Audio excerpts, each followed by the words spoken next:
Pada kesempatan kali ini akan menceritakan kisah pekerja asing Malaysia yang bernama Helmi yang bekerja sebagai pembantu pejabat yang niatnya mahu menolong Mala dapat jodoh wanita, anak bos besar pewaris tunggal. Seperti apa ceritanya?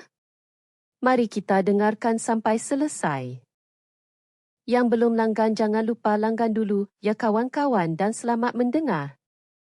Helmi berdiri mematung di depan pintu keluar lapangan terbang sini, menarik nafas panjang sambil memandangi langit yang cerah dan biru. Ini pertama kalinya dalam hidupnya ia menginjakan kaki di luar negara. Ia berasal dari sebuah kampung kecil di Johor, Malaysia dan sekarang berada ribuan kilometer dari rumah. Hanya berbekal keberanian, tekad dan doa dari ibu dan adik-adiknya, ia mencuba nasib sebagai tenaga kerja Malaysia di negara orang. Dengan beg kecil di tangan dan alamat tempat penampungan di genggaman, Helmi segera naik teksi menuju rumah sewa tempat ia akan tinggal sementara. Di sepanjang perjalanan, ia hanya bisa menatap keluar jendela, menyerap suasana asing yang masih terasa seperti mimpi. Setibanya di rumah sewa, ia disambut oleh sesama pekerja asing Malaysia yang telah lebih dulu tinggal di sana. "Kamu Helmi dari Johor?" tanya seorang lelaki bertubuh kurus dengan senyum ramah. "Iya, bang. Saya Helmi," jawab Helmi sopan. "Saya Budi, sama-sama dari Johor, tapi saya dari Kulai. Ayuh masuk, bilik kamu di sebelah kiri.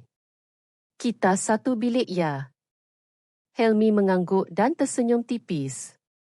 Badannya letih, tapi hatinya penuh rasa cemas. Ini awal dari kehidupan baru dan ia belum tahu seperti apa kerasnya dunia yang akan dihadapinya. Keesokan harinya, Helmi memulai hari pertamanya bekerja sebagai pembantu pejabat di sebuah pejabat perlombongan besar. Bangunannya tinggi dan moden dengan banyak kaki tangan asing berlalu lalang, mengenakan kot dan kasut mahal. Sementara Helmi hanya mengenakan seragam biru tua dan kasut lusuh yang dibawanya dari Malaysia.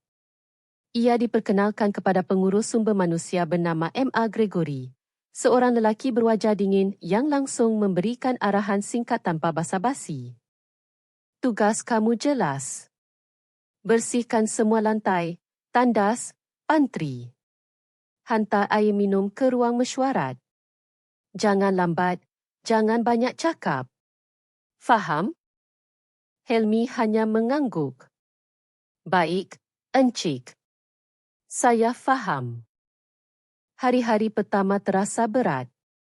Helmi harus bangun pukul 5 pagi, menyiapkan dirinya, dan naik 2 kali bas untuk sampai ke pejabat tepat waktu. Setibanya di sana, ia langsung bekerja tanpa henti. Membersihkan lantai, membuang sampah, mengganti tisu tandas, membancuh kopi untuk kaki tangan, dan merapikan ruang kerja. Tak jarang, ia mendapatkan pandangan sinis dari beberapa kaki tangan tempatan.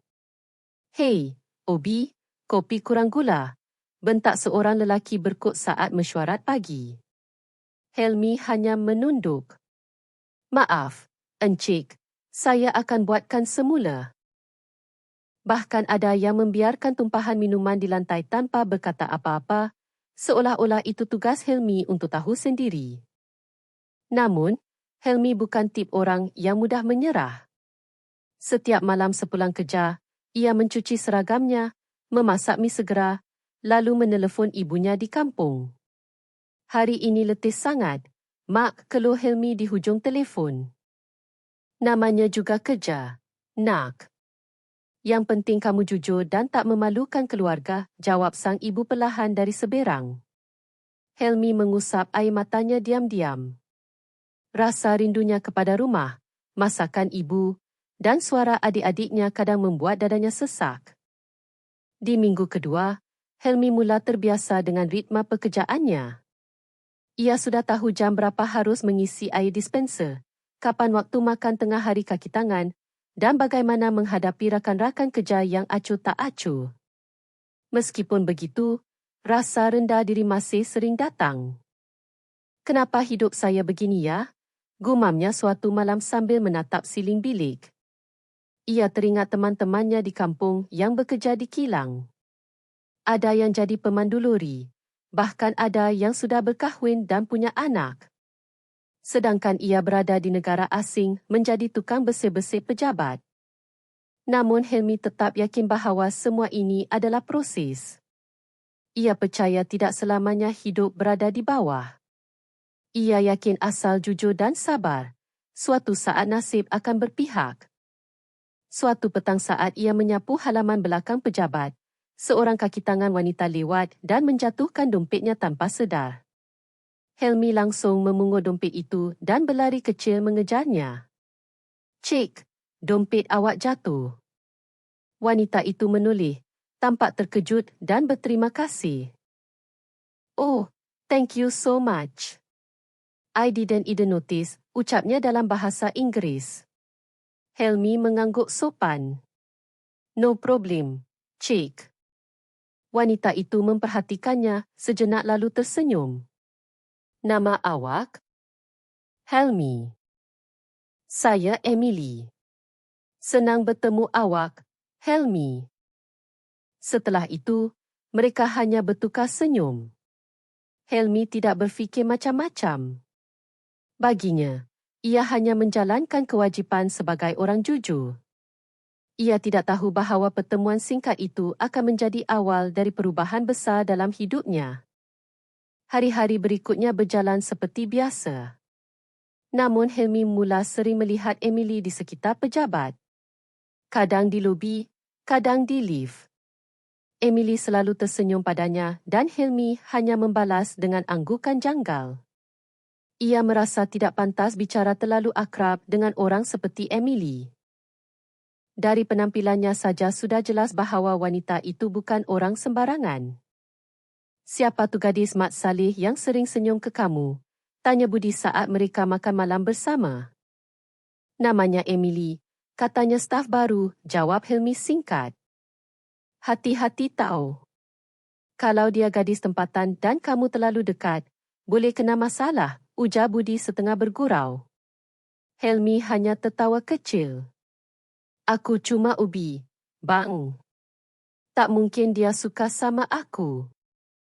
Namun dalam hati, Helmi merasakan sesuatu yang aneh. Ada rasa ingin tahu siapa sebenarnya Emily? Kenapa wanita itu tampak begitu berbeza dari orang lain di pejabat? Helmi tidak tahu bahawa hidupnya akan berubah. Ia tidak tahu bahawa wanita yang ia tolong itu bukan sebarang kaki tangan. Dan ia juga tidak tahu bahawa cinta bisa datang dari tempat yang paling tidak disangka. Namun satu hal yang pasti, hidupnya di Australia baru saja bermula dan cabaran yang sesungguhnya belum datang. Setiap pagi sebelum matahari terbit, Helmi sudah terbangun oleh penggera yang meraung keras dari telefon bimbit usangnya. Ia segera duduk di ranjang kayu yang berderit, menggosok matanya, lalu menarik nafas panjang. Hari baru bermula lagi. Ia bergegas mandi, mengenakan seragam biru gelap kebanggaannya, lalu sarapan ala kadar. Biasanya hanya roti putih dengan sapuan mentega kacang. Pukul 6 pagi ia sudah berjalan kaki menuju perhentian bas, bersaing dengan dinginnya angin pagi Australia yang menusuk kulit. Sesampainya di pejabat pelumbungan, Helmi langsung masuk lewat pintu belakang menuju ruang penyimpanan alat kebersihan. Ia mula hari-harinya dengan memeriksa jadual kebersihan lalu mengambil mop dan kain. Di dalam bangunan tinggi nan mewah itu, Helmi adalah sosok yang nyaris tak terlihat. Ia datang lebih dulu dari para kaki tangan, membersihkan lantai koridor, menyapu area letak kereta, mengganti sabun di bilik air, serta memastikan pantry selalu bersih. Ia juga harus memeriksa ruang mesyuarat dan mengisi teko air serta cawan-cawan yang digunakan setiap hari. "Helmi, tisu di bilik air tingkat 3 habis," ujar seorang kaki tangan wanita tanpa menoleh. "Baik, Puan, segera saya isi," jawab Helmi cepat. Tak ada ucapan terima kasih, tak ada sapaan balik, tapi Helmi sudah terbiasa. Baginya tugasnya memang seperti itu, menjadi penopang di balik layar. Suatu hari saat sedang mengepel lantai ruang tunggu, Sekelompok kaki tangan datang dengan langkah cepat. Seorang lelaki mat salih tinggi menjatuhkan kopi yang baru dibelinya membuat lantai kotor. Damn IT, gumam lelaki itu kesal. Tanpa berkata apapun kepada Helmi, ia langsung pergi. Helmi hanya memandangi noda kopi itu beberapa detik, lalu menghela nafas dan mengambil kain pel.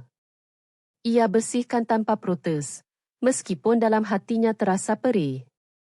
Di tengah kesibukan, ia kadang duduk sebentar di tangga kecemasan untuk sekadar minum air putih. Di situlah ia sering merenung. Kenapa ya orang-orang di sini seperti tak melihat aku? Gumamnya dalam hati. Apa kerana aku cuma ubi? Apa kerana aku orang Malaysia? Namun, Helmi sedar tidak semua orang di pejabat memandangnya rendah. Beberapa kaki tangan tempatan yang sudah lama bekerja di sana seperti Encik Tony, seorang penyelia gudang asal Filipina, sering menyapanya dengan ramah. Good morning, Helmi. How is everything today? Sapa Tony suatu pagi. Good morning, sir. Everything is good, jawab Helmi sambil tersenyum. Keep up the good work, my friend. You are doing great. Kalimat sederhana itu cukup untuk membuat semangat Helmi kembali bangkit. Bukan soal pujian, tapi soal dihargai sebagai manusia. Suatu tengah hari, saat Helmi sedang membersihkan pantry, dua kaki tangan wanita asing tengah berbual sambil tertawa. Mereka tak sedar Helmi ada di ruangan itu. Aku hairannya, kata salah satu dari mereka dalam bahasa Inggeris. Kenapa kita butuh banyak ubi dari Asia? Sepatutnya syarikat boleh pakai mesin saja. Yang satunya menjawab sambil tertawa kecil. Ya, tapi mereka murah dan tak banyak menuntut. Lihat saja si ubi baru tu yang dari Malaysia. Lugu sangat. Helmi pura-pura tak mengerti, tapi hatinya mencatat semua kata yang mereka ucapkan. Ia menggenggam kain pembersih lebih erat. Namun, ia tetap diam, tetap bersih-bersih seperti biasa. Ia sedar melawan hanya akan memperburuk keadaan. Petang hari sepulang kerja, Helmi duduk termenung di perhentian bas. Hari itu terasa lebih berat dari biasanya. Ia membuka telefon bimbitnya, melihat foto ibunya yang sedang tersenyum di ladang kecil belakang rumah. Lalu ia menelefon. Halo, Mak Helmi. Nak, kamu sihat? Sihat, Mak. Cuma letih, namanya kerja, Mak. Sabar ya, Mak selalu doakan kamu. Iya, Mak. Kadang Helmi rasa macam tak dihargai gitu, Mak. Sunyi sebentar di seberang. Lalu ibunya menjawab dengan lembut. Kalau orang baik menunggu dihargai, kadang menunggu seumur hidup, Nak. Tapi kalau kamu tetap baik, Allah yang akan kasih balasan. Tak usah dari manusia. Helmi mengusap air matanya yang mengalir perlahan. Iya, Mak. Helmi faham. Beberapa minggu berjalan, Helmi mula mengenal alur pekerjaan dengan baik. Ia tahu siapa saja kaki tangan yang acuh tak acuh, siapa yang ramah, dan siapa yang sebaiknya dihindari. Ia juga belajar sedikit-sedikit bahasa Inggeris dari lingkungan sekitarnya. Kadang di waktu senggang, ia mencatat kata-kata baru yang ia dengar di pejabat dalam buku kecil. Misalnya, dispenser, mop, silianing schedule, restroom, dan sebagainya. Kenapa kamu catat itu semua? Tanya Budi suatu malam saat melihat catatan Helmi. Biar faham, biar tak dibilang bodoh, Bang, jawab Helmi lirih. Wah, kamu serius sangat ya? Kagum aku. Helmi tersenyum kecil. Tak ingin selamanya jadi ubi, Bang. Tapi bukan berarti aku malu kerja begini. Yang penting halal. Suatu hari, pejabat menerima kunjungan dari pemilik lumbung dan anaknya. Semua kaki tangan diminta bersikap profesional dan sopan. Helmi diminta membersihkan ruang mesyuarat utama hingga benar-benar berkilat. Helmi, pastikan ruang mesyuarat bersih. Jangan memalukan, ujar Gregory dengan nada tinggi. Siap, Encik, jawab Helmi. Ketika ia menyapu lantai, ia sempat melihat sekilas seorang wanita muda yang datang bersama rombongan. Ia mengenakan blazer putih dan tersenyum hangat kepada beberapa kaki tangan. Helmi merasa wajah wanita itu familiar. Ia berfikir keras. Lalu ia ingat wanita itu adalah Emily, wanita yang pernah ia tolong ketika dompetnya jatuh. Namun ia cepat menundukkan pandangan. Ah, bukan urusan aku, batinnya. Ia kembali bekerja seperti biasa. Tugas sebagai OB mungkin terlihat ringan. Hanya menyapu, mengepel dan menghantar minuman. Tapi di hati Helmi, pekerjaan itu menyimpan beban tersendiri. Menahan hinaan, menelan maruah, menyembunyikan rasa letih, dan tetap tersenyum saat semua orang memandangnya seolah ia tak ada. Tapi Helmi punya tekad. Ia ingin tetap jujur, tetap sopan, dan tetap jadi diri sendiri. Kerana ia percaya dalam diamnya kerja keras dan ketulusan, Tuhan sedang menyiapkan kejutan yang lebih besar. Ia hanya belum tahu kejutan itu sudah sangat dekat. Hari itu, suasana pejabat pelumbungan terlihat lebih ramai dari biasanya. Beberapa kaki tangan pengurusan kanan berdandan lebih rapi dan beberapa bahkan terlihat gugup. Helmi memperhatikan dari kejauhan sambil terus menyapu lantai lobi. Ada apa ya? Bisiknya dalam hati. Tak lama kemudian, sebuah kereta hitam mewah berhenti di depan pejabat. Pintu dibuka oleh pemandu peribadi dan keluar seorang lelaki tua yang dihormati banyak orang di pejabat, Encik Dan Donaldson, pemilik syarikat pelumbungan besar itu. Di belakangnya turun seorang wanita muda tinggi, berambut perang, mengenakan blazer putih dan seluar panjang hitam elegan. Helmi terpegun. Itu Emily. Wanita yang pernah ia tolong beberapa waktu lalu itu kini tampak sangat berbeza. Penampilannya tegas dan profesional. Beberapa kaki tangan langsung menyapanya dengan penuh hormat. Welcome, Cik Emily, kata Encik Gregory sambil membongkok sedikit. Good morning, jawab Emily sambil tersenyum. Helmi menunduk cepat. Pura-pura sibuk mengepel bahagian hujung lobi. Ia tak ingin terlihat mencuri pandang. Hatinya gugup. Ia baru tahu kalau Emily adalah anak dari bos besar di tempat ia bekerja. Beberapa minit kemudian, Emily berjalan menuju lift bersama ayahnya dan beberapa kaki tangan. Saat ia lewat, tatapannya tiba-tiba bertemu dengan mata Helmi. Mereka saling pandang hanya sekilas. Namun, Emily langsung tersenyum kecil. Helmi, are you okay?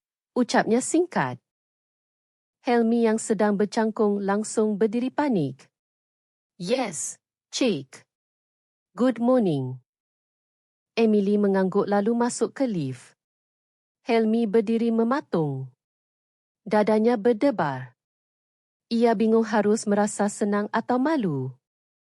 Hari-hari berikutnya, Emily mula sering terlihat di pejabat. Ternyata ia tidak hanya berkunjung, tetapi sedang menjalani latihan amali untuk mengambil alih sebahagian operasi syarikat milik ayahnya. Meskipun ia pewaris lumbung, ia ingin belajar dari bawah. Helmi tetap bekerja seperti biasa.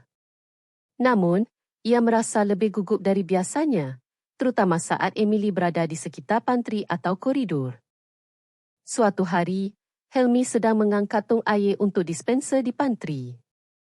Tangannya sedikit gemetar kerana tong itu berat. Saat hendak memasang, tangannya tergelincir dan tong hampir jatuh ke lantai. Wah, hati-hati. Terdengar suara dari belakang. Helmi menoleh. Emily berdiri di belakangnya. Maaf, Cik. Helmi panik. Emily tersenyum. It's okay. Tong air memang berat. Kamu butuh bantuan? Helmi langsung menggeling cepat. Tidak, tidak, saya boleh sendiri. Emily tertawa kecil. Okey, tapi kamu harus hati-hati. Bahaya kalau jatuh ke kaki. Helmi hanya mengangguk. Jantungnya masih berdegup kencang saat Emily berjalan pergi. Ia tak pernah membayangkan bahawa pewaris syarikat sebesar itu boleh sehangat dan seramah Emily. Hari demi hari, interaksi kecil mereka semakin sering.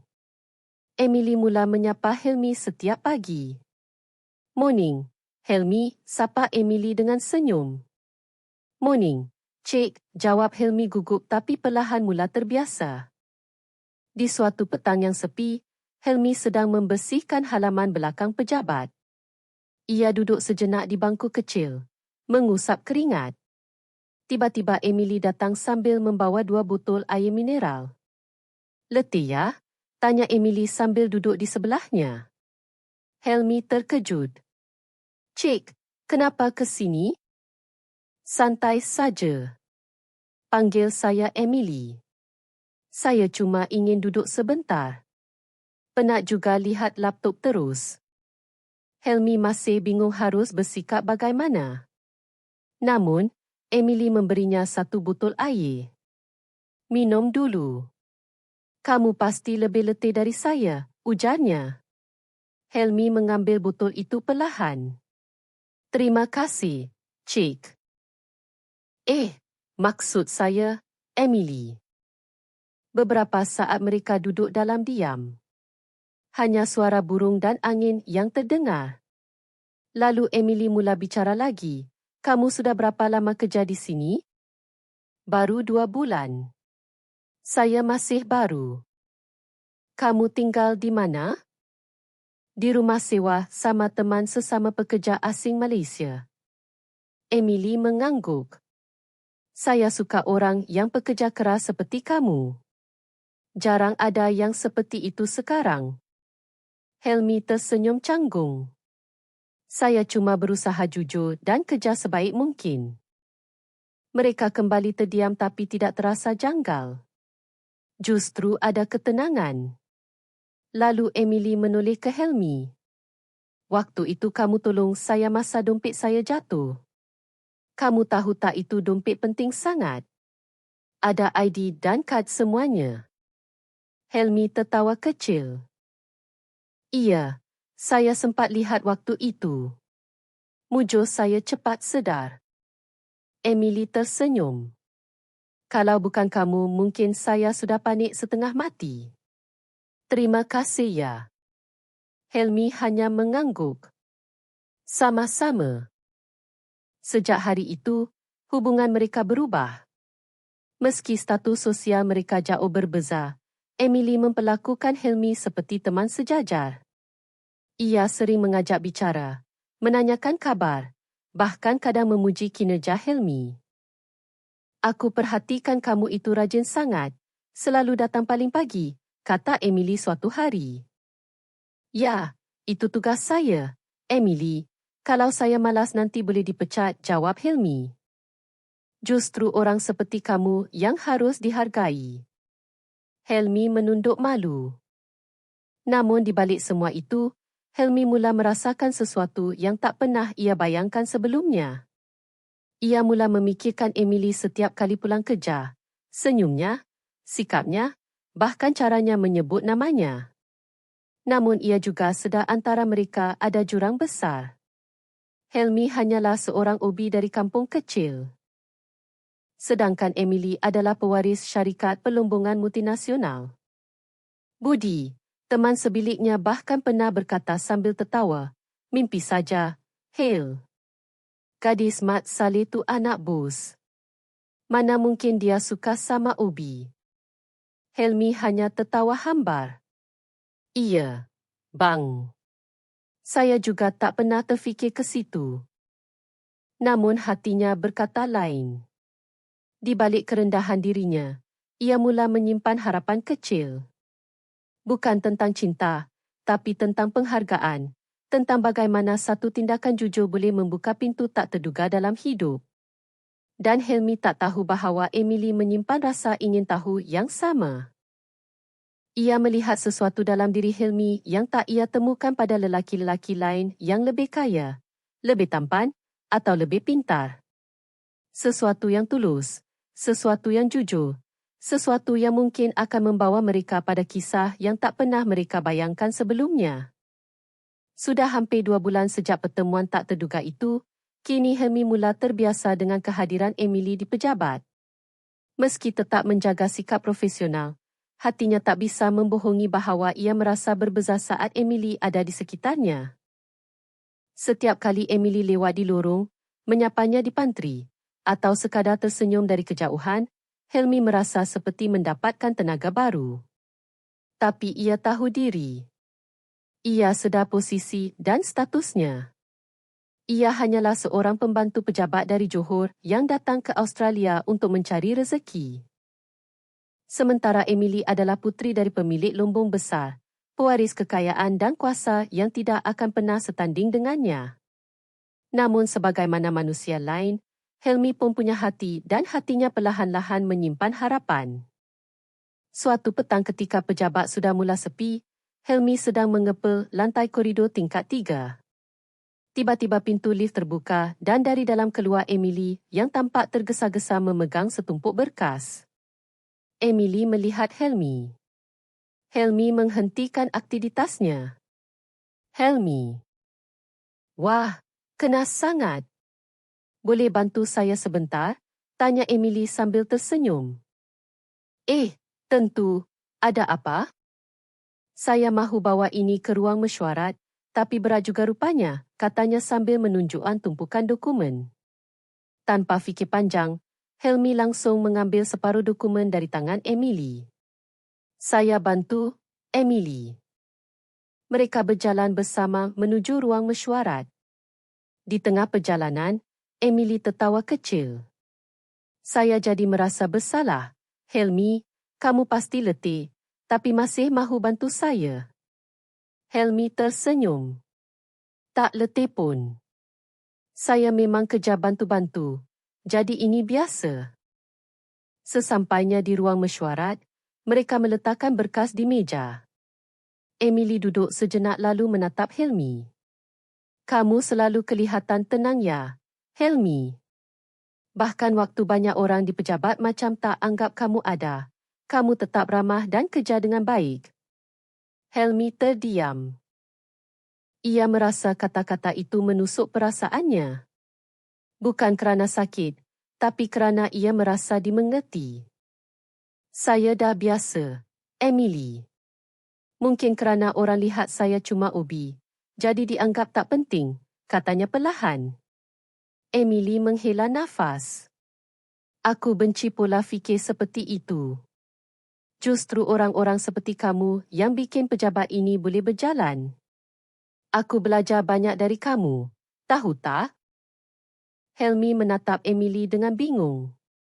Belajar apa? Belajar sabar, belajar kerja keras, dan yang paling penting belajar rendah hati. Helmi mengalihkan pandangan, berusaha menahan perasaan yang bercampur aduk. Beberapa hari kemudian di hujung minggu, Emily menghantar mesej singkat ke nombor Helmi. Mereka memang sempat bertukar kontak kerana suatu urusan dokumen beberapa waktu lalu. Namun, kali ini pesannya terasa lebih peribadi. Helmi. Esok saya mahu ke taman dekat tasik belakang pejabat. Kamu lagi cuti, kan? Kalau kamu senggang, saya mahu berbual. Helmi membaca mesej itu berulang kali. Tangannya bergetar. Ia tidak tahu harus senang atau takut, tapi akhirnya ia membalas. Iya, saya cuti. Boleh? Jam berapa, Emily?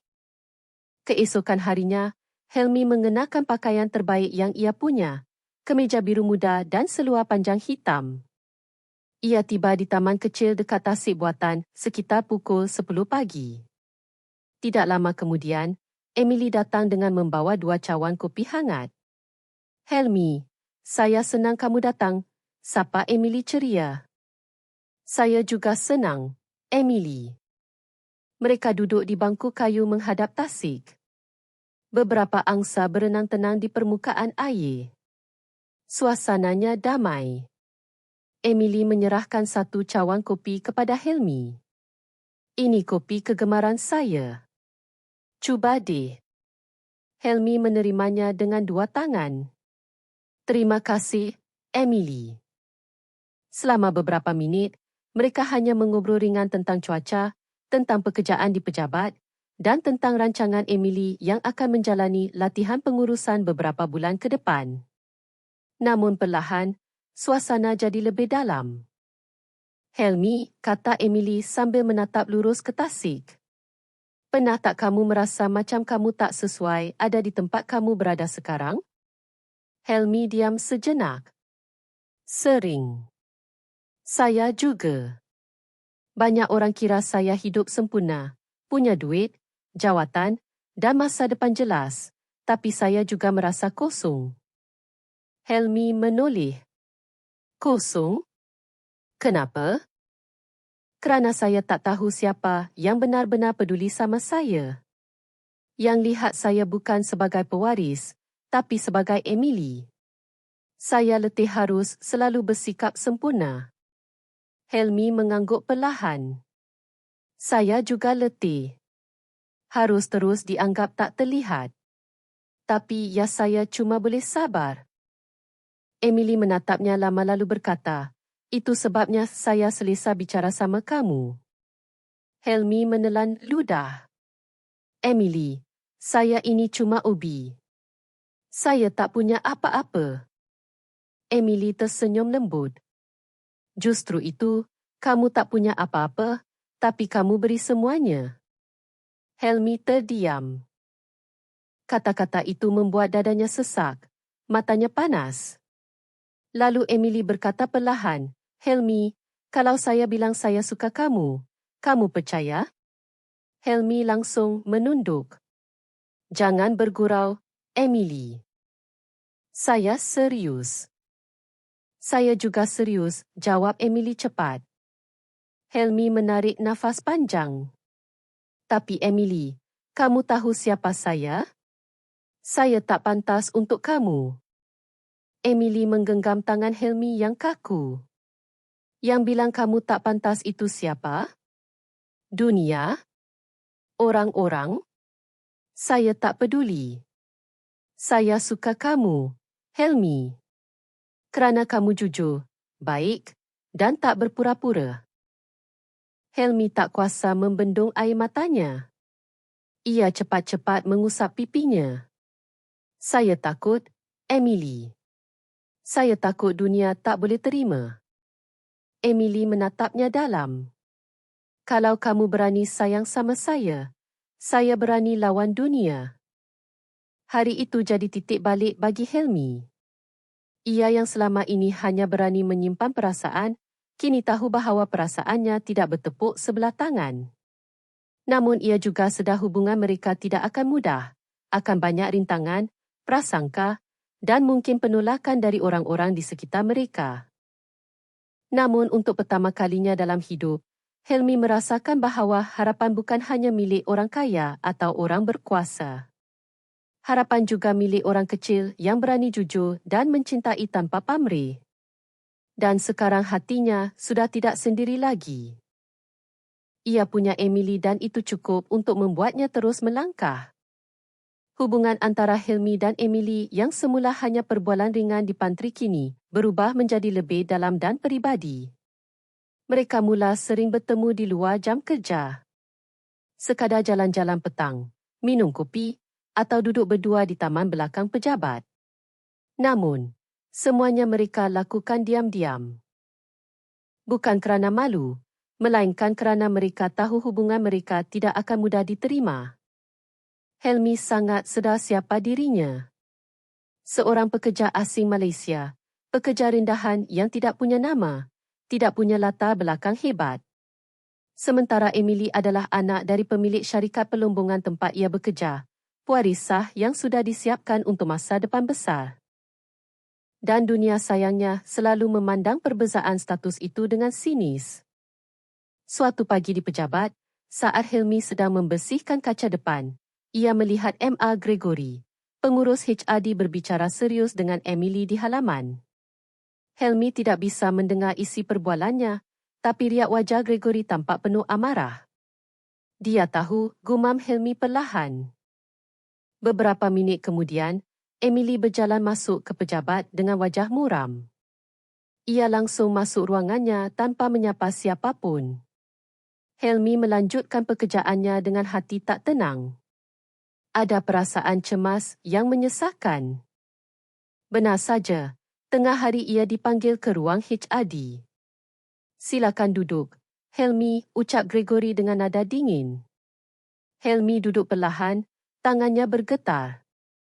Ada yang ingin saya bicarakan mengenai kedekatan kamu dengan Cik Emily. Helmi menelan ludah. Iya, Encik. Hubungan itu tidak pantas. Saya ingin kamu menjaga jarak. Ini tempat kerja, bukan tempat untuk drama. Helmi menunduk. Saya tidak berniat macam-macam, Encik. Saya hanya... Sudah cukup, potong Gregory tajam. Kamu tahu posisi kamu di sini, kan?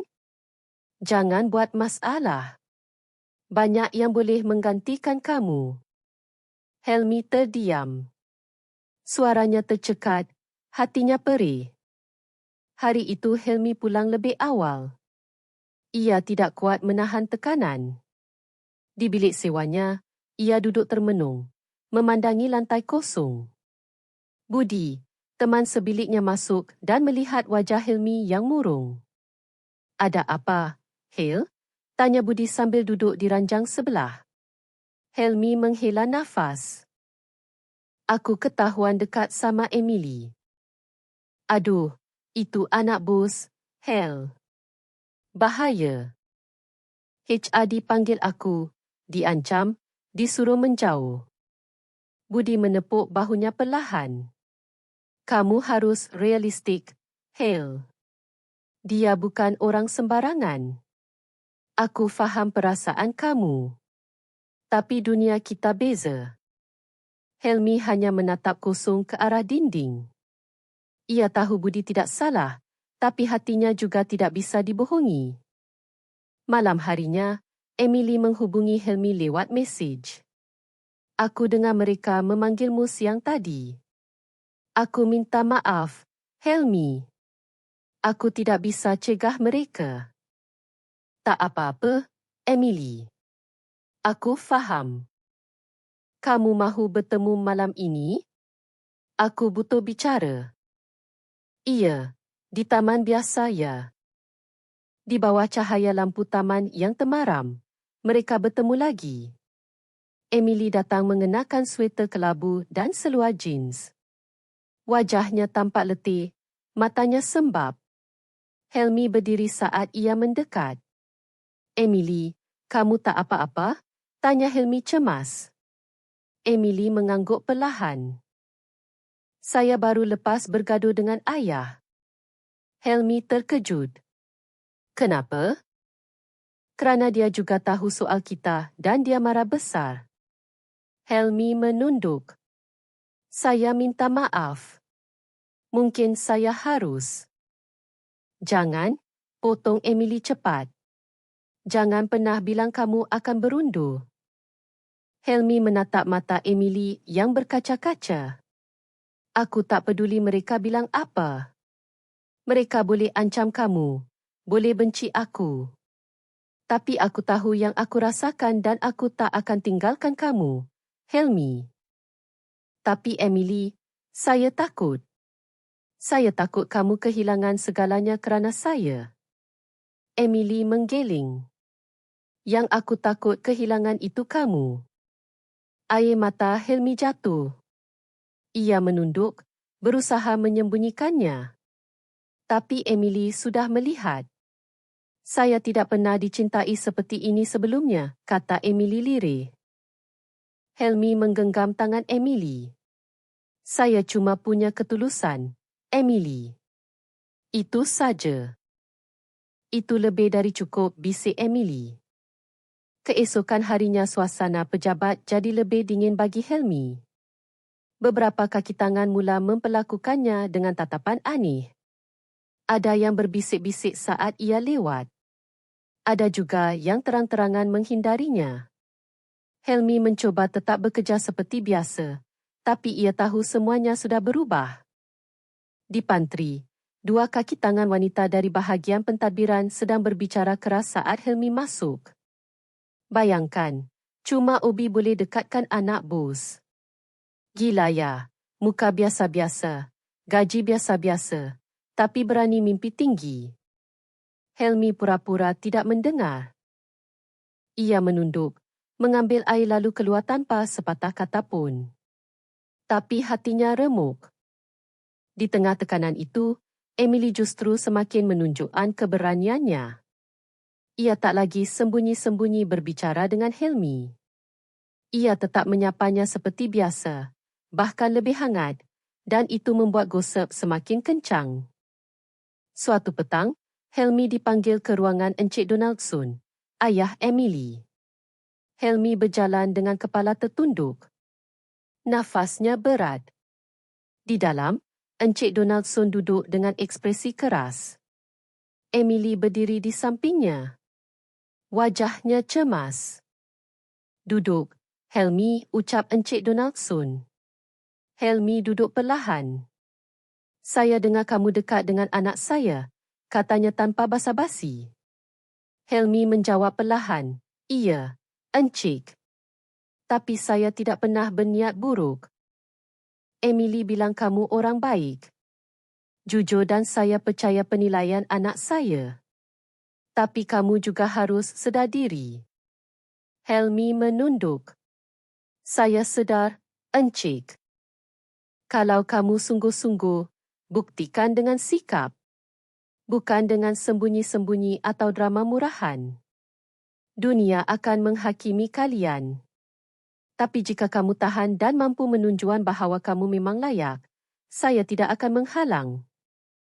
Helmi terdiam.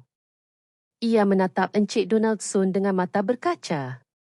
Saya tidak punya apa-apa, Encik, tapi saya mencintai Emily dengan tulus dan saya akan buktikan bahawa saya boleh jaga dia.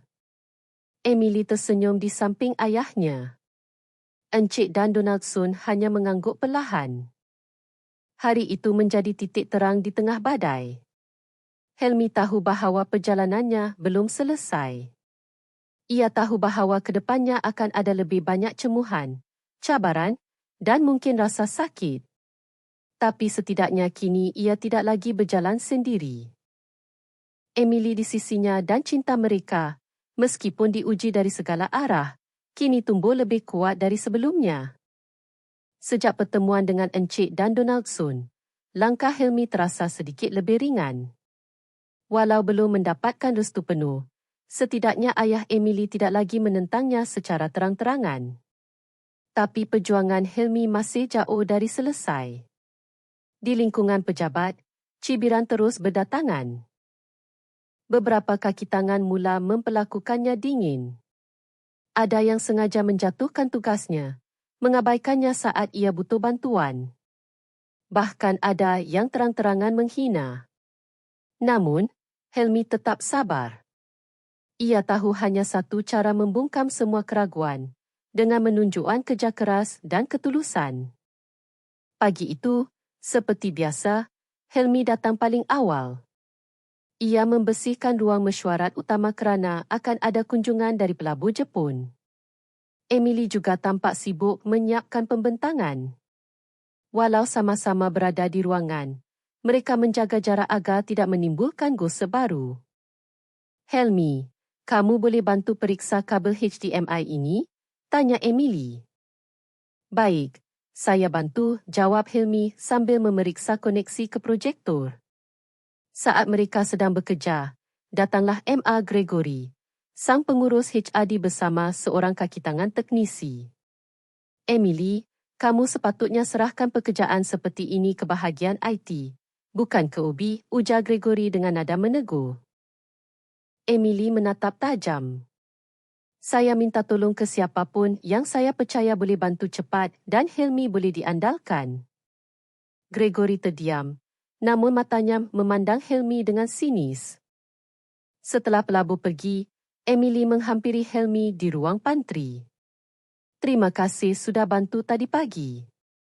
Kalau bukan kamu, pembentangan boleh kacau, ucapnya sambil menyodorkan roti. Sama-sama. Saya cuma bantu sebisanya. Emily tersenyum lalu duduk di sebelah Helmi. Helmi, kamu pernah terfikir nak sambung belajar lagi tak? Helmi mengernyit. Belajar? Dulu sempat mahu, tapi biaya tak ada. Waktu itu saya memilih kerja daripada sekolah lanjut. Emily menatapnya dalam. Kalau kamu diberi kesempatan sekolah sambil kerja, kamu mahu? Helmi terdiam. Saya tidak tahu. Saya takut tak mampu menyeimbangkan. Saya yakin kamu boleh. Kalau kamu sungguh-sungguh, saya bantu cari beasiswa atau program latihan. Helmi menatap Emily dengan mata berkaca. Kenapa kamu peduli sangat sama saya, Emily? Emily menjawab lirih, kerana saya percaya kamu punya potensi besar dan saya mahu orang lain lihat itu. Seminggu kemudian, Emily benar-benar mendaftarkan Helmi ke sebuah program latihan pengurusan asas untuk pekerja lapangan yang disubsidi oleh kerajaan tempatan. Program itu berlangsung malam hari dan hanya 2 kali seminggu. Helmi sempat ragu, namun akhirnya ia memutuskan untuk mencoba. Hari pertama ia masuk kelas, perasaannya bercampur aduk. Ia duduk di antara para pekerja lumbung, teknisi dan penyelia. Ia merasa asing, tapi ia ingat kata-kata Emily. Kamu tidak perlu jadi siapa-siapa untuk layak belajar. Kamu hanya perlu niat. Beberapa bulan berjalan, Helmi mula terbiasa dengan ritma baru. Pagi bekerja, malam belajar. Tubuhnya letih tapi semangatnya tinggi.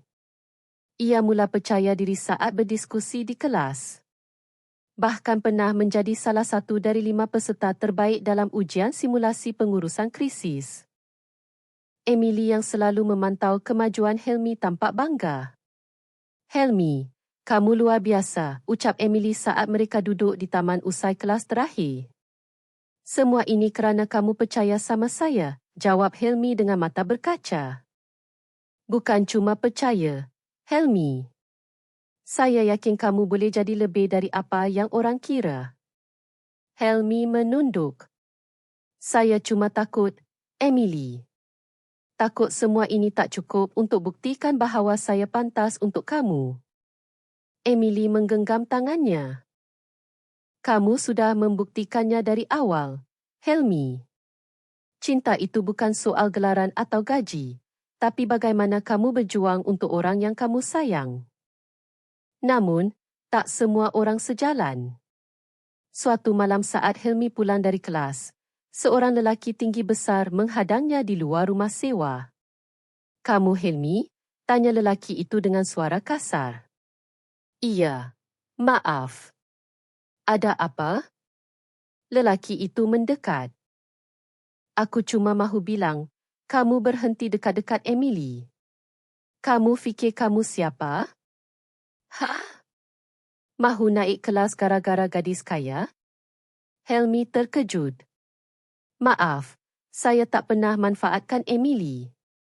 Kami saling. Sebuah pukulan mendarat di pipinya. Helmi jatuh ke tanah.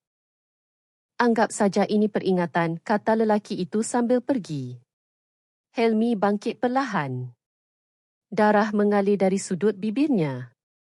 Namun bukan rasa sakit yang paling terasa, melainkan rasa hancur di dalam hati. Keesokan harinya, Emily yang tahu kejadian itu langsung datang ke rumah sewa Helmi. Ia terkejut melihat wajah Helmi yang lebam. Siapa yang lakukan ini? Tanyanya dengan nada tinggi. Sudah, Emily. Saya tak apa-apa. Kamu dipukul itu bukan hal kecil. Helmi menggeling. Mungkin memang ini harga yang harus saya bayar. Emily memeluknya erat. Tidak, kamu tidak sendiri. Aku di sini, Helmi. Kita lawan bersama-sama. Beberapa hari setelah kejadian itu, Encik Donaldson memanggil Emily dan Helmi ke pejabatnya. Saya sudah dengar apa yang terjadi dan saya tidak boleh diam. Helmi menunduk. Saya minta maaf kalau kehadiran saya jadi masalah besar, Encik. Encik Donaldson menatapnya serius. Helmi, kamu sudah tunjukkan bahawa kamu bukan orang biasa. Kamu tahan tekanan, kamu kerja keras, kamu belajar, dan kamu sayangi anak saya bukan kerana harta. Helmi tak sanggup menahan air mata. Encik Donaldson berdiri lalu menepuk bahunya. Kalau kamu benar-benar serius, saya tidak akan menghalang kalian lagi. Tapi satu permintaan saya. Helmi menatapnya dengan gugup. Apa itu, Encik? Jangan pernah lepas tangannya. Jangan biarkan dia berjuang sendiri. Helmi mengangguk penuh haru.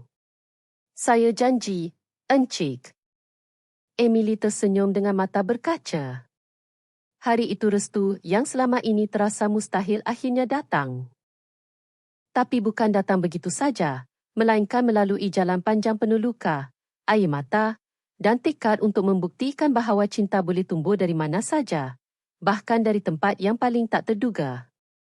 Setelah mendapat restu dari Encik dan Donaldson, Helmi merasa beban berat di hatinya mula terangkat. Namun, ia tahu perjuangannya belum selesai. Bagaimanapun juga, menjadi pasangan seorang wanita pewaris syarikat besar bukan hal yang mudah. Helmi tidak ingin hanya menjadi pembantu pejabat yang beruntung. Ia ingin tumbuh sejajar, menjadi pasangan yang boleh berdiri di samping Emily, bukan di belakangnya. Petang itu, Helmi dan Emily duduk di teris belakang pejabat menikmati teh hangat dan sisa cahaya matahari yang mula tenggelam. Emily, saya dah lama memikirkan satu hal, ucap Helmi perlahan. Apa itu? Tanya Emily sambil menatap wajahnya yang tampak serius. Saya ingin sekolah lagi, bukan cuma latihan, tapi universiti sungguh-sungguh. Saya ingin punya gelaran, Emily. Saya ingin punya pengetahuan lebih supaya saya boleh berkembang dan pantas untuk menemani kamu. Emily terdiam sejenak lalu tersenyum. Saya dah menunggu kamu bilang itu. Saya juga ingin kamu ke universiti. Saya bahkan dah cari-cari universiti yang punya program separuh masa. Helmi terkejut.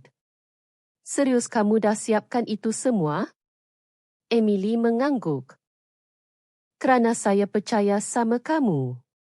Kamu punya tekad dan semangat yang langka dan saya tahu kamu akan berhasil. 2 minggu kemudian Helmi rasmi terdaftar di sebuah universiti swasta di Perth, mengambil jurusan pengurusan perniagaan kelas malam. Biayanya dibantu sebahagian oleh beasiswa untuk pekerja migran berprestasi dan sisanya ditanggung Emily sebagai bentuk sokongan peribadi. Hari pertamanya kuliah, Helmi mengenakan kemeja putih pulus dan seluar panjang rapi. Ia membawa beg kecil berisi buku catatan, pen dan keberanian besar di dadanya. Ia merasa seperti pemuda 20-an lagi.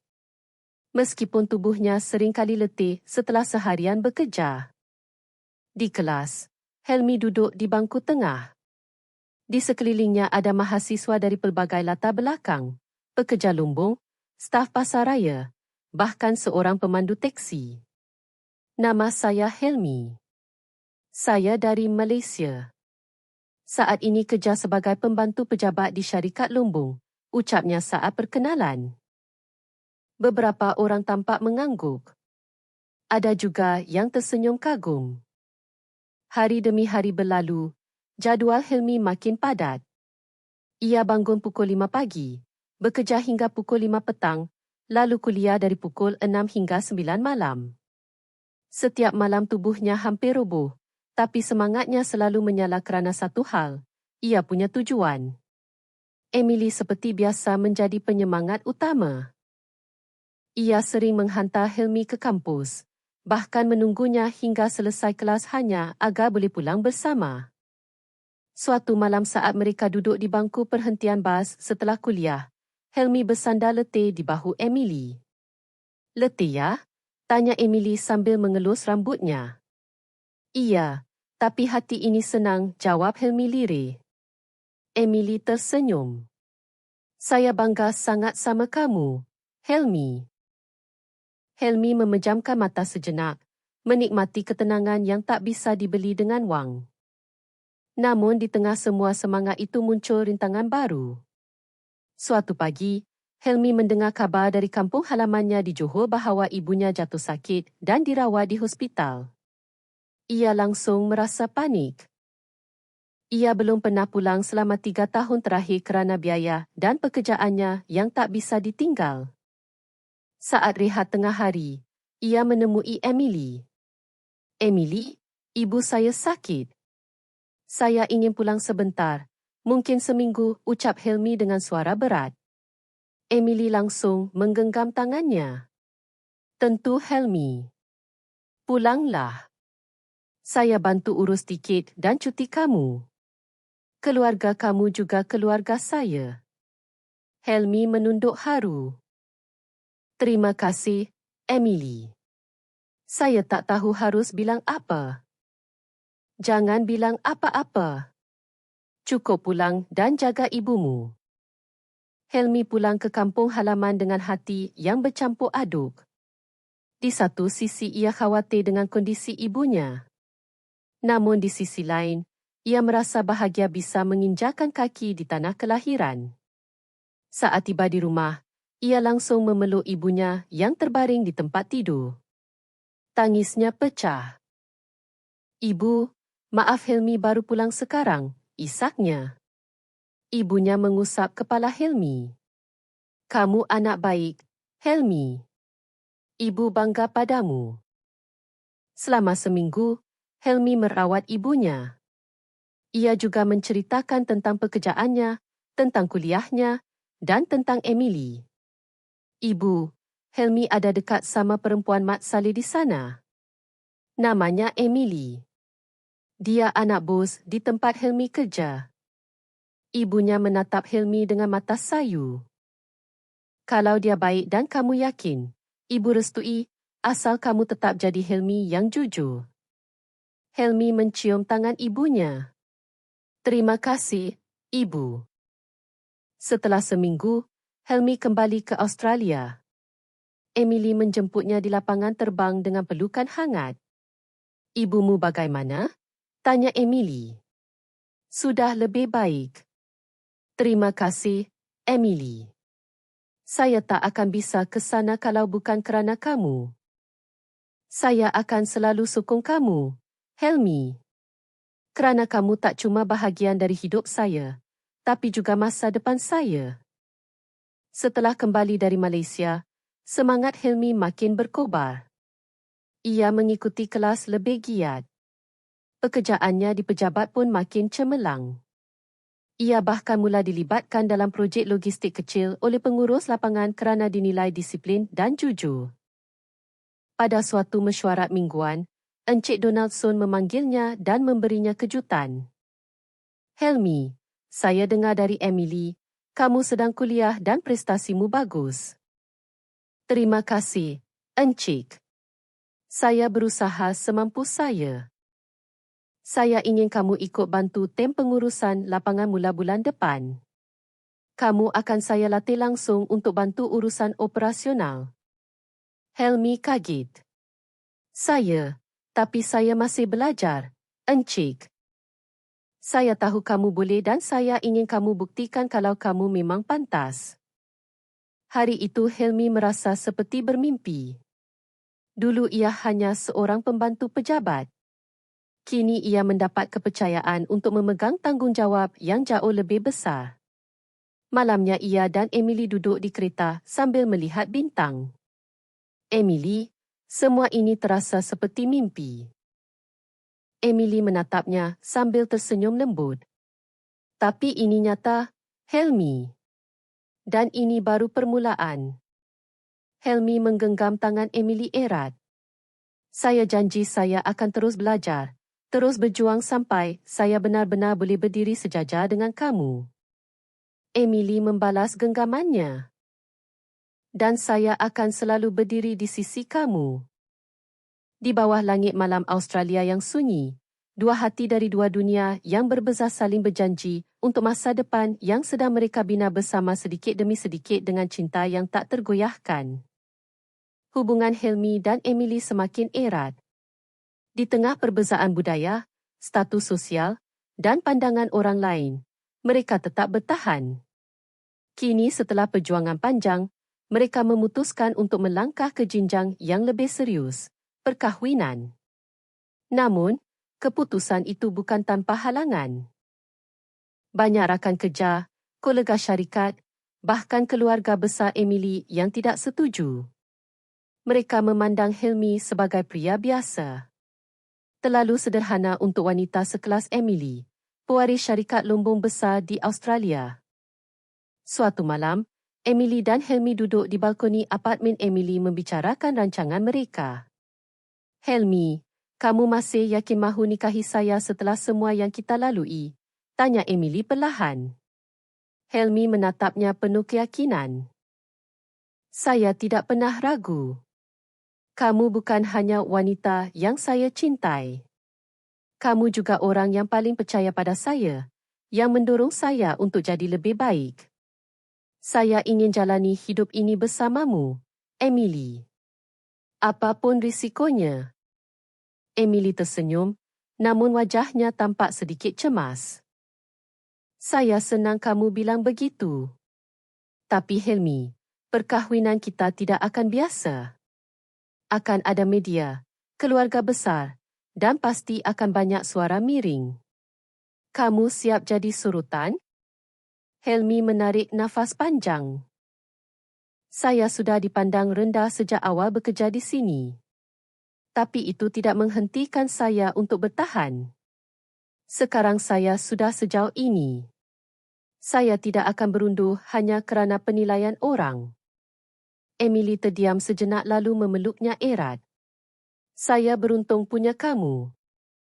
Beberapa hari kemudian Emily mengumumkan rancangan perkahwinannya dalam rapat keluarga besar. Di ruang makan yang mewah dan panjang itu, ayah, paman, tante, serta sepupu-sepupunya duduk rapi. Emily berdiri menggenggam tangan Helmi. Saya akan berkahwin, ucap Emily tegas. Semua mata langsung tertuju padanya. Beberapa langsung melihat ke arah Helmi. Dengan dia, suara salah satu sepupunya terdengar tajam. Emily mengangguk. Ya, Helmi adalah pria yang akan menjadi suami saya.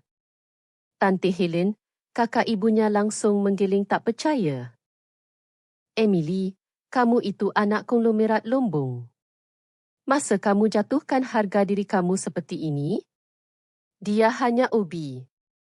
Dia bukan hanya ubi, balas Emily keras. Dia pria yang bekerja keras, punya integritas, dan dia mencintai saya apa adanya. Dia bahkan sekarang sedang kuliah pengurusan dan mula dipercaya bantu urusan operasional. Pamannya tertawa kecil mencibir. Kuliah separuh masa itu tidak cukup, Emily. Encik Donaldson akhirnya bicara. Cukup. Semua orang diam dulu.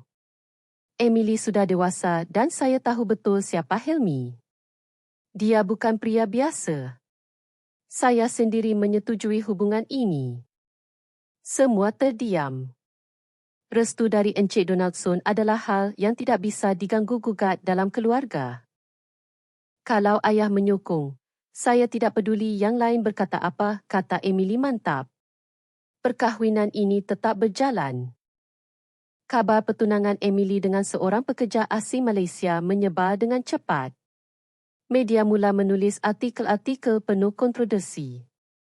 Pewaris lumbung menikah dengan Obi? Siapa Helmi? Pria misterius dari Malaysia yang pikat Emily Donaldson. Cinta atau sensasi? Kisah asmara jutawan dan ubi jadi sorotan. Di media sosial, komentar bermunculan. Ada yang menyokong, tapi tak sedikit yang menghina. Wah, ubi zaman sekarang boleh jadi suami pewaris syarikat lumbung ya. Keren juga. Emily pasti cuma cari sensasi. Kasihan Helmi. Nanti cuma dimanfaatkan untuk citra baik keluarga Donaldson. Helmi membaca semuanya dengan tenang, tapi tak bisa bohong bahawa hatinya sempat sakit.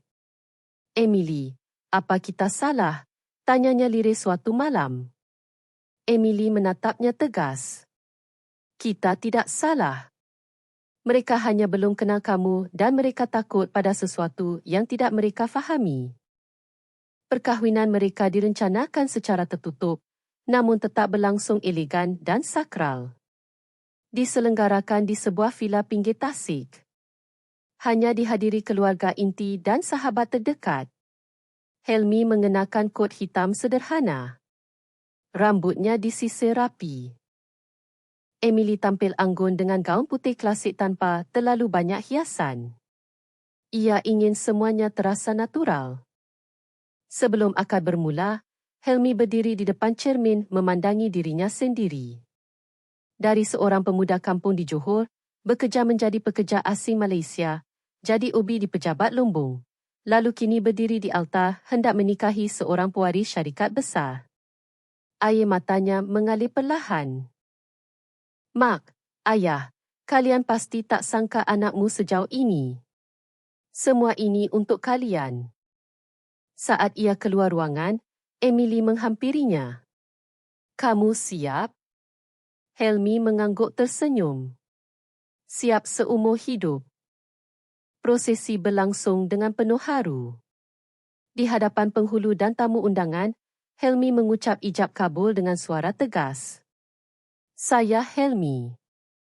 Menerima nikahnya Emily Alessandra Donaldson dengan MAS kahwin seperangkat alat solat dan emas 20 gram dibayar tunai. Suasana hening, lalu terdengar kata sah. Emily menangis bahagia memeluk Helmi di hadapan semua orang. Encik Donaldson juga menitiskan air mata. Saya bangga padamu, Helmi, katanya sambil menepuk bahu menantunya itu. Setelah perkahwinan, hidup mereka tidak langsung tenang. Media terus membuntusi, mempublikasikan setiap gerakan mereka. Namun, Emily dan Helmi sudah siap. Biarkan saja orang berkata. Yang penting kita tahu apa yang kita jalani, ucap Helmi. Hari-hari berikutnya, Helmi tetap bekerja, tetap kuliah, dan bahkan semakin serius membantu projek-projek pengurusan lapangan. Emily pun tetap bekerja seperti biasa, tak mahu hanya duduk diam di pejabat sebagai anak bos. Mereka menjalani perkahwinan dengan kesetaraan, saling belajar, saling melengkapi. Suatu malam saat duduk di balkoni rumah baru mereka, Emily menyandarkan kepala di bahu Helmi. Saya kadang masih tak percaya. Kita sampai di titik ini, ucapnya. Helmi tersenyum menatap langit. Saya juga, Emily. Tapi satu hal yang saya percaya sejak awal, cinta yang tulus akan selalu menemukan jalannya. Mereka saling menggenggam tangan lalu tertawa kecil bersama. Mereka tahu dunia belum sepenuhnya menerima kisah mereka. Tapi mereka juga tahu mereka tidak butuh dunia untuk percaya kerana mereka sudah cukup percaya satu sama lain. Dan itu adalah awal dari kehidupan baru yang akan mereka bina bersama dengan cinta yang tidak dibentuk oleh status, tapi oleh perjuangan dan kejujuran. Setahun setelah perkahwinan mereka, kehidupan Helmi berubah drastis. Dari seorang pekerja asing Malaysia yang bekerja sebagai pembantu pejabat, kini ia menjadi salah satu kaki tangan pengurusan di syarikat lumbung tempat ia dulu hanya menyapu dan mengangkat tong air. Namun, perubahan itu tidak membuatnya sombong. Justru Helmi semakin rendah hati dan semakin tekun belajar. Selamat pagi, Encik Helmi, sapa salah satu kaki tangan saat ia memasuki pejabat. Helmi masih janggal dipanggil encik. Ia tersenyum sopan dan membalas. Pagi juga, Brody. Macam mana laporan logistik minggu ini? Sudah saya kirim ke email Encik tadi pagi. Bagus, kita bahas tengah hari nanti ya. Helmi kemudian berjalan ke ruangannya. Ya, ruangannya. Ia kini memiliki ruang kerja sendiri lengkap dengan komputer riba, almari dokumen dan papan tulis besar tempat ia biasa menulis strategi dan rancangan logistik syarikat. Posisi barunya adalah penolong pengurus operasional. Hasil kerja keras selama lebih dari setahun, termasuk kuliah malam yang kini hampir selesai semester akhir. Petang itu Emily menghampirinya ke pejabat. Ia membawa 2 gelas kopi dan 1 kotak kecil. Nah, untuk semangat, katanya sambil meletakkan kopi di meja Helmi. Helmi tersenyum. Wah, kamu tahu saja saya butuh kafein petang-petang begini. Emily membuka kotak kecil itu. Di dalamnya ada kek bulu kecil dengan tulisan Congrats, MR Manager. Kamu dah dapat tawaran promosi jadi pengurus kan? Tanya Emily.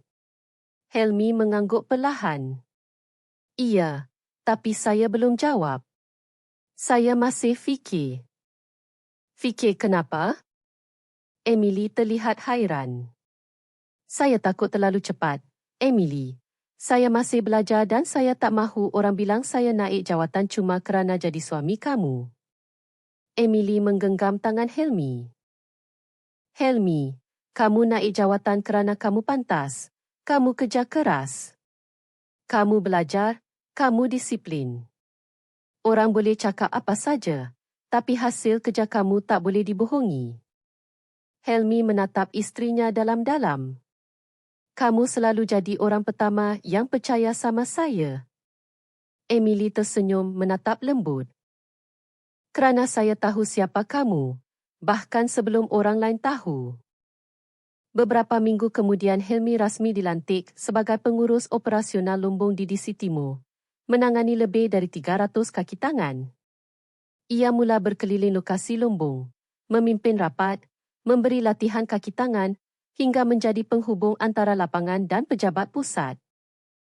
Meskipun posisinya tinggi, Helmi tidak berubah. Ia masih sering makan tengah hari bersama kaki tangan di kantin, masih membantu staf kebersihan bila ada yang kesulitan, dan masih menyapa semua orang tanpa pandang jawatan. Encik Helmi beza dari atasan lain, kata salah satu pemandu alat berat suatu hari. Dia pernah di posisi kita, jadi dia faham rasanya. Kepemimpinannya yang rendah hati itu membuatnya dihormati bukan kerana gelaran atau status, tapi kerana sikap dan kerja nyatanya. Suatu hari Emily mengajak Helmi pulang ke Malaysia. Kamu dah lama tak pulang? Ayo kita bercuti sekalian silaturahim, ajaknya. Helmi sempat ragu. Kamu yakin? Kampung saya tu jauh dari kota? Tak ada isyarat bagus, tak ada pusat beli belah, tak ada pendingin hawa. Emily tertawa. Saya tak butuh semua itu. Saya cuma ingin kenal lebih dalam keluargamu dan tempat kamu dibesarkan. Helmi tersenyum terharu. Baiklah, kita pulang kampung. Saat mereka tiba di kampung halaman Helmi, suasana haru langsung menyelimuti. Ibu Helmi langsung memeluk anaknya dengan tangis bahagia. Helmi, akhirnya kamu pulang juga. Helmi mencium tangan ibunya. Maaf, Ibu, Helmi baru sempat pulang sekarang. Saat Emily bersalaman dan mencium tangan sang ibu, semua warga kampung terpegun. Seorang gadis mat saleh cantik berpakaian sederhana, begitu hormat kepada orang tua. Ibu, ini Emily, isteri Helmi. Ibunya mengusap pipi Emily dengan haru. Terima kasih, Nak. Sudah jaga anak saya? Emily menangis. Justru Helmi yang menjaga saya, Ibu. Kabar kedatangan Helmi dan isterinya menyebar ke seluruh kampung. Warga ramai-ramai datang ke rumah untuk melihat langsung pekerja asing Malaysia yang menikahi gadis Mat Saleh dan jadi bos lombong. Abang Helmi, saya dulu satu sekolah menengah dengan abang. Luar biasa. Sekarang jadi tuan bersaya, ujar salah satu warga. Anak saya sampai sekarang ingin kerja ke luar negara. Bang, boleh minta saran? Tanya warga lainnya. Helmi melayani semuanya dengan ramah. Ia bahkan sempat memberi motivasi kepada anak-anak muda kampung di balai desa. Kita mungkin dari kampung kecil, tapi bukan berarti mimpi kita kecil. Saya kerja dari bawah jadi ubi. Tapi kalau kita jujur, kerja keras dan tidak gampang menyerah, insya-Allah jalan pasti terbuka. Sebelum kembali ke Australia, Helmi mengajak Emily melihat sawah tempat ia dulu membantu ayahnya bertani. Di sini dulu saya pernah jatuh ke lumpur waktu bawa cangkul, kata Helmi sambil tertawa. Emily memandang hamparan sawah itu dengan kagum. Indah sangat. Saya boleh bayangkan kamu kecil berlari-lari di sini. Helmi menggenggam tangan istrinya. Emily, suatu hari saya ingin bangun sekolah atau latihan kerja di kampung ini supaya anak-anak di sini punya lebih banyak kesempatan dari saya dulu. Emily mengangguk. Kita wujudkan bersama-sama. Setelah kembali ke Australia, Helmi langsung membuat proposal program latihan kerjasama dengan syarikat tempatnya bekerja. Ia mengusulkan program magang untuk pemuda dari negara membangun termasuk Malaysia. Program itu mendapat sokongan penuh dari Encik Donaldson dan tim HRD. Beberapa bulan kemudian, program itu berjalan. Puluhan anak muda dari Malaysia, Filipina dan Vietnam datang ke Australia untuk belajar langsung di Lombong, mendapat pengalaman dan dilatih oleh orang-orang seperti Helmi. Helmi kini bukan hanya pengurus, bukan hanya suami Emily, tapi juga inspirasi bagi banyak orang. Suatu malam, Helmi dan Emily duduk di ruang tamu rumah mereka. Di depan mereka, sijil penghargaan dari pemerintah Australia atas kontribusi Helmi dalam dunia tenaga kerja migran. Emily menatapnya penuh bangga. Kalau kamu boleh cakap ke dirimu yang dulu, waktu masih jadi ubi, kamu mahu bilang apa? Helmi terdiam sejenak lalu menjawab, saya akan bilang, jangan pernah anggap dirimu kecil. Kerana orang besar itu bukan yang dari keluarga kaya, tapi yang boleh bertahan dan terus melangkah meskipun dicaci. Emily tersenyum lalu memeluk Helmi. Dan kamu sudah membuktikan itu. Dari seorang Helmi kini jadi pemimpin. Dari seorang perantau, ia kini jadi tuan rumah bagi banyak orang. Dari seorang yang dulu dipandang rendah, ia kini dihormati. Tapi satu hal yang tidak berubah, hatinya tetap sederhana. Kerana bagi Helmi, hidup bukan tentang di mana kita mula, tapi tentang ke mana kita ingin melangkah. Dan ia sudah membuktikan bahawa mimpi seorang anak kampung pun boleh mengubah dunia asal ada cinta, kerja keras dan keyakinan dalam hati.